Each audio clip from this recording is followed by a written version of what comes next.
प्यारे सज्जनों, कहते हैं कि अगर भगवान को सच्चे मन से जपो, सच्चे मन से याद करो तो वो शीघ्र ही प्रसन्न हो जाते हैं। फिर चाहे आप ईश्वर को किसी भी नाम से याद करो, किसी भी नाम का जप करो। एक बार एक सीधा साधा अनपढ़ गंवार किसान था। वो एक संत जी के पास गया और कहने लगा, महाराज, मुझे ईश्वर का कोई ऐसा नाम बता दीजिए जिसे मैं सारा दिन जपता रहूं और अपना काम भी करता रहूं, जिससे मेरा परलोक भी सुधर जाए। संत ने कहा, ठीक है, तुम अघमोचन के नाम का जप करो। अघमोचन यानी पापों को हरने वाले। अघमोचन का नाम दिन रात जपा करो।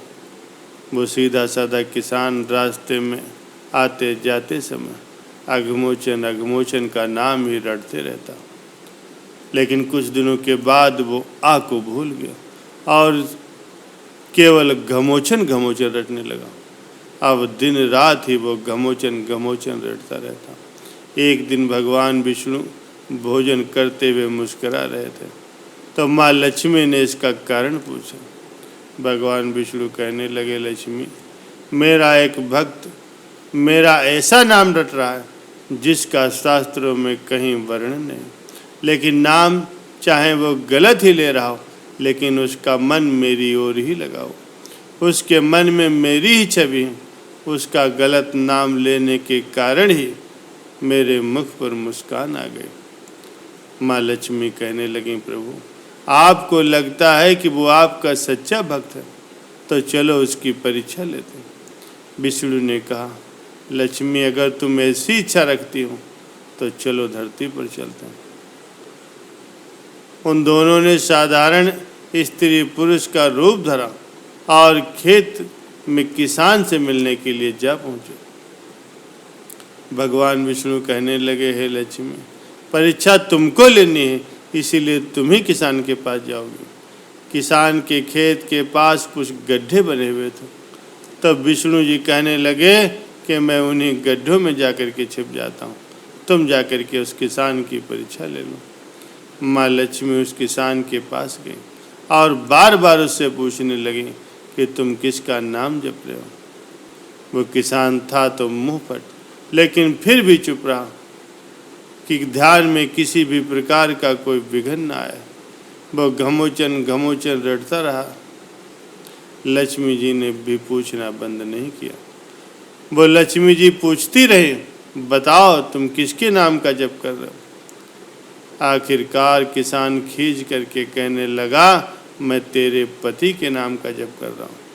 लक्ष्मी जी सोचने लगी कि शायद किसान ने मुझे पहचान लिया। लक्ष्मी जी ने फिर पूछा, अगर तुम मेरे पति का नाम जप रहे हो तो ये बताओ मेरे पति कहाँ हैं। किसान अब और गुस्से में आ गया और बोला, होगा यहीं कहीं किसी गड्ढे में, जाकर के ढूंढ लो। लक्ष्मी जी ने विष्णु भगवान को पुकारा, प्रभु बाहर आ जाओ, ये तो अब सचमुच ही आपका सच्चा भक्त है। इसने तो मुझे भी पहचान लिया और आपके बारे में भी ये सब कुछ जानता। भगवान विष्णु और माँ लक्ष्मी ने उसे साक्षात अपने दिव्य स्वरूप के दर्शन दिए। प्यारे सज्जनों, कहने का भाव यही है कि भगवान तो भाव के भूखे होते। निश्चल भाव सच्चे मन से भगवान के नाम को जपने से भगवान जल्द प्रसन्न हो जाते हैं। प्यारे सज्जनों, समय रहते भगवान की सही भक्ति कर लेनी चाहिए। उनको हमेशा याद रखना चाहिए, क्योंकि मृत्यु का कोई समय निश्चित नहीं होता, वो कभी भी आ सकती है। प्यारे सज्जनों, एक बार की बात है, एक सेठ जी एक दिन एक संत जी के आश्रम में गए। संत के आशीर्वाद से उनको अच्छा लाभ हुआ था।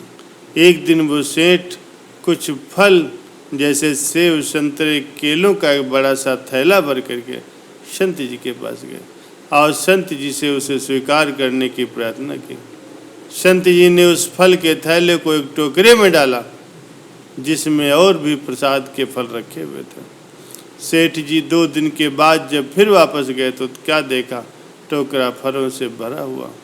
कुछ प्रसाद संत जी ने भक्तों को बांट दिया।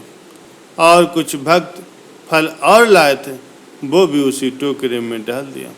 ये देख करके सेठ जी ने संत जी से कहा, महाराज आप इस टोकरे के फलों को खाते क्यों नहीं? संत जी ने कहा, मुझको तो मौत दिखाई देती, इसीलिए मुझसे नहीं खाया जाता। आज से 40 वर्ष के पश्चात मेरी मृत्यु हो जाएगी। सेठ बोले, महाराज इसमें कौन सी बड़ी बात है, मरना तो एक दिन सबको, फिर क्यों डरना, ये भी कोई बात हुई। इस तरह से आम आदमी भी नहीं डरता। आप क्या बात कर रहे हो?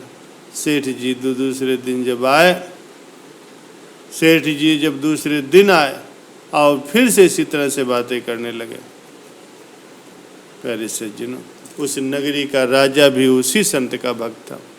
संत जी ने राजा से कहा, आपकी नगरी में एक करोड़ी मल नाम का सेठ है, चंदन की लकड़ी की उसकी दुकान है, उसको फांसी की सज़ा सुना दो और 1 महीने के बाद चांदनी 14 को फांसी का दिन रख दो। जेल में सेठ की कोठरी में फलों की टोकरियां भर दी गई, दूध का 1 किलो का लोटा भी भर करके रख दिया गया। खाने को खीर, हलवा, पूरी, रोटी, सब्जी आदि सब कुछ था। राजा ने आज्ञा का पालन किया। जेल में सेठ जी को 20 दिन बंद हुए हो गया।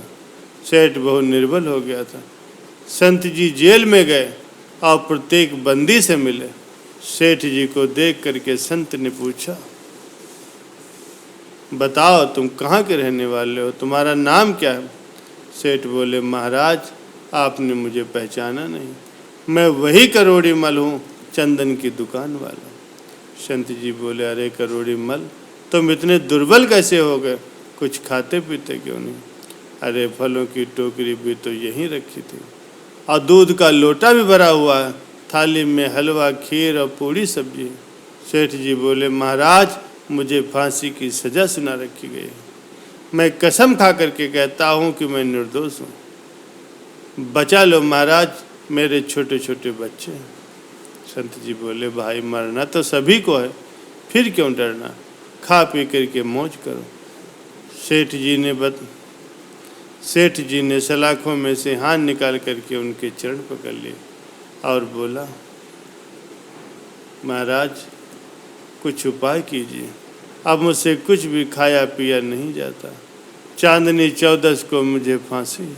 संत जी ने कहा, सेठ करोड़ी मल, जैसे आज तुम्हारे को चांदनी 14 में मृत्यु निश्चित दिखाई दे रहे, उसी प्रकार से साधु संतों को भी अपनी मृत्यु की चांदनी 14 दिखाई देती, फिर भले ही वो 40 वर्ष बाद ही क्यों न हो। प्यारे सज्जनों, अध्यात्म से हीन ज्ञानहीन प्राणी मस्ती मारते रहते हैं, अचानक ही उनकी मौत आ झपट्टा मारती, कुछ नहीं कर पाते। ऐसे ही मुझे अपनी मृत्यु का दिन नज़दीक दिखाई दे रहा है। मस्ती मन में कभी नहीं आती, परमात्मा की याद हमेशा बनी रहती। आपकी ज्ञान की आँखों पर अज्ञान की पट्टी ऐसी बंधी है जो सत्संग में खोली जाती है, जिससे जीने की राह मिल जाती है, मोक्ष की प्राप्ति हो जाती है। प्यारे सज्जनों, संत ने राजा से कह करके उस सेठ को बरी करवा दिया। सेठ ने नाम दान लेकर के अपने जीवन का कल्याण कर लिया।